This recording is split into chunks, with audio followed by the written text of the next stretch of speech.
जब बात जनता के हक की हो तो नेता दो हिस्सों में बंट जाते हैं।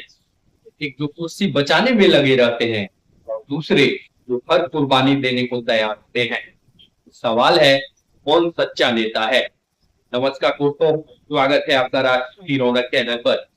आज हम बात करेंगे उस शख्स की जिसने अपनी दृढ़ता और साहस से बिहार की राजनीति में नया अध्याय जोड़ दिया है।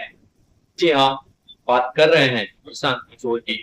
लेकिन सवाल यह है, जो काम प्रशांत किशोर ने किया, क्या वही तेजस्वी यादव, चिराग पासवान कर सकते थे?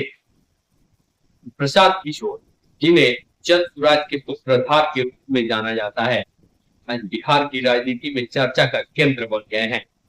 जी हाँ, बीपीएससी अभ्यर्थियों के री एग्जाम की मांग को लेकर पिछले 6 दिनों से आमरण अनशन कर रहे हैं। प्रशांत किशोर को प्रशासन ने जबरन गिरफ्तार कर लिया। उन पर गांधी मैदान के प्रतिबंधित क्षेत्र में प्रदर्शन का आरोप लगा।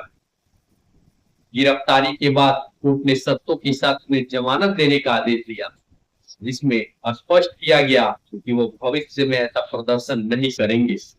लेकिन प्रशांत किशोर ने शर्तों के साथ जमानत लेने से इनकार कर दिया और 14 दिनों की न्यायिक हिरासत को स्वीकार कर लिया। इस फैसले ने उन्हें छात्रों और युवाओं के बीच हीरो बना दिया। उनकी गिरफ्तारी के बाद से ही छात्रों के बीच उनकी लोकप्रियता में जबरदस्त इजाफा हुआ। उन परिषद में उनके समर्थन में नारे लगे और जैसे ही वह जेल जाने को तैयार हुए, यह संदेश और भी मजबूत हो गया कि वह सरकार के आगे झुकने वाले नहीं है। प्रशांत किशोर की यह दृढ़ता केवल उनकी नहीं, बल्कि हर छात्र की जीत बन गई जो अपने हक के लिए लड़ रहा है। दिलचस्प बात यह है कि 70 विधायकों की ताकत रखने वाले तेजस्वी यादव एक और जहां प्रशांत किशोर जेल जाने को तैयार थे, तेजस्वी यादव ने इस मुद्दे पर चुप्पी साध ली। सवाल उठता है, क्या विपक्ष का कर्तव्य सिर्फ विधानसभा तक सीमित रह गया है? वहीं दूसरी तरफ युवा राजनीति के प्रतीक माने जाने वाले चिराग पासवान भी पूरी तरह खामोश दिखे। क्या बिहार के युवा सिर्फ चुनावी भाषणों तक सीमित रह गए हैं? प्रशांत किशोर की कहानी यह साबित करती है कि राजनीति सिर्फ ताकत और संख्या का खेल नहीं है, यह जज्बे और हिम्मत का मैदान भी है। उन्होंने कोर्ट की शर्तें ठुकरा दी और जेल जाने का फैसला किया।